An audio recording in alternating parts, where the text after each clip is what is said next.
जो काही न्याय देणार आहे तोही चोर असतो. मग न्याय कोणाला मिळणार आहे, काय कसं होणार आहे? त्याच्यामुळे आतापर्यंत याची चौकशी झालेली नाही, याच्या पुढे होणार नाही.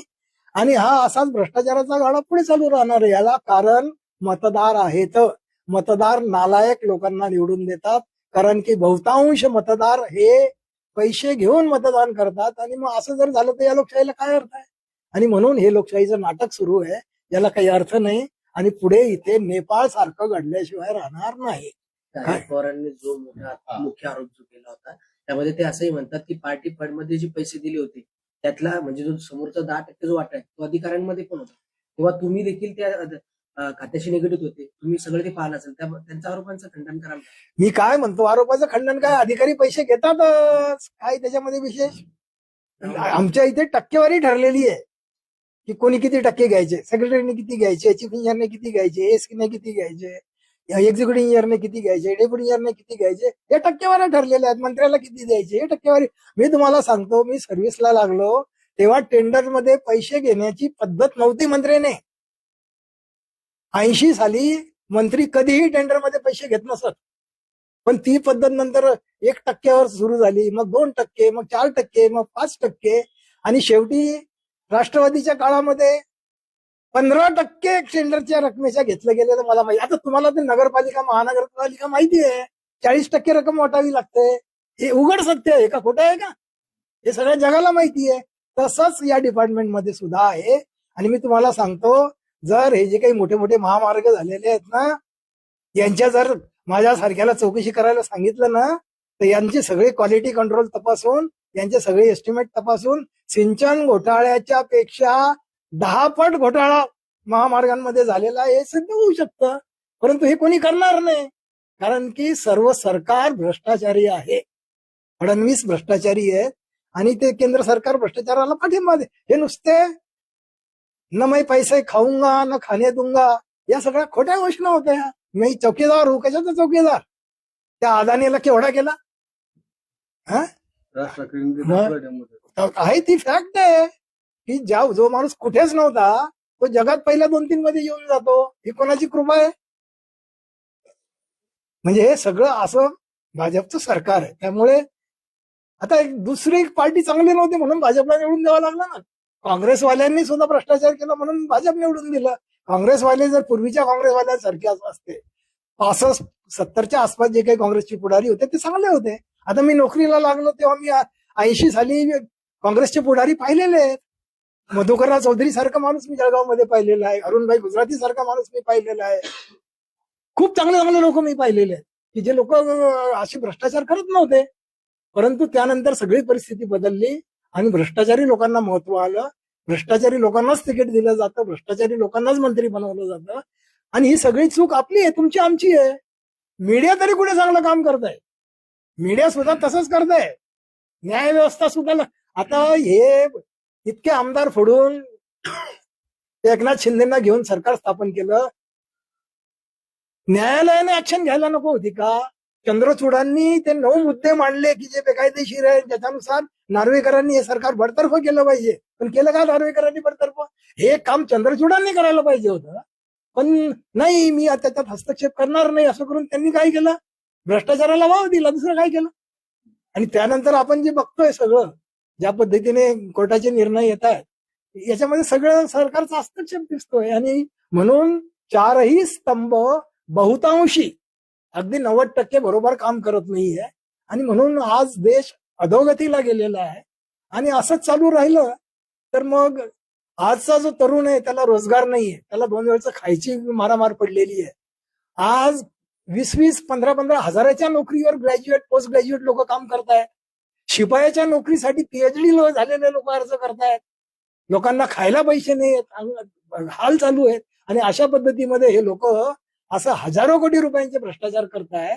तर हा तरुण एक दिवस चिडणार नाही का? आणि हा तरुण मग एक दिवस भारताचा नेपाळ करणार नाही का? आणि असं जर त्या तरुणाने केलं तर त्या तरुणाचा काय दोष आहे? आणि म्हणून या पुढाऱ्यांनी पहिल्यांदा सुधारण्याची गरज आहे. हे निर्लज्ज झालेले आहेत. आणि या निर्लज्ज लोकांना, बहुतांशी सगळे आहेत असं मी म्हणत नाही, त्याच्यातले 5% चांगले आहेत, पण 95% बेकारच आहेत. आणि मतदारही 95% बेकार आहेत. आणि म्हणून बेकार पुढारी सत्तेवर येतात, बेकार पक्ष सत्तेवर येतात. आणि चांगल्या माणसाला त्रास दिला जातो.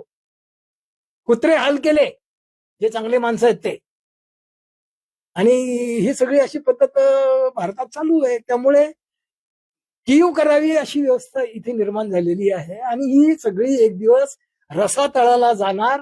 आणि ही व्यवस्था उद्या जर तरुणाने उद्ध्वस्त केली तर तरुणांना दोष देऊ नका. आधी हे पुढारी सुधारले पाहिजे, व्यवस्था सुधारली पाहिजे, चारही स्तंभ सुधारले पाहिजे. मीडियाची जबाबदारी अजिबात पार पाडत नाहीये, ही फॅक्ट आहे. न्याय व्यवस्थेने अतिशय कडक धोरण अवलंबलं पाहिजे. आणि मग बाकीचे स्तंभ आहेत त्यांनी त्यांची जबाबदारी काय केली पाहिजे. पण आज पुढारीच बिघडलेले आहेत तर मग सगळी व्यवस्था बिघडणारच आहे. यथा राजा तथा प्रजा, हा सगळा नियम आहे. आणि म्हणून आता हतबल होण्याची स्थिती निर्माण झालेली आहे, निराशाजनक परिस्थिती निर्माण झालेली आहे. आणि पुढे एक 5 वर्षामध्ये तरुण ही सगळी परिस्थिती हातामध्ये घेऊन तरुण बंड केल्याशिवाय राहणार नाही. दुसरा उपाय नाही.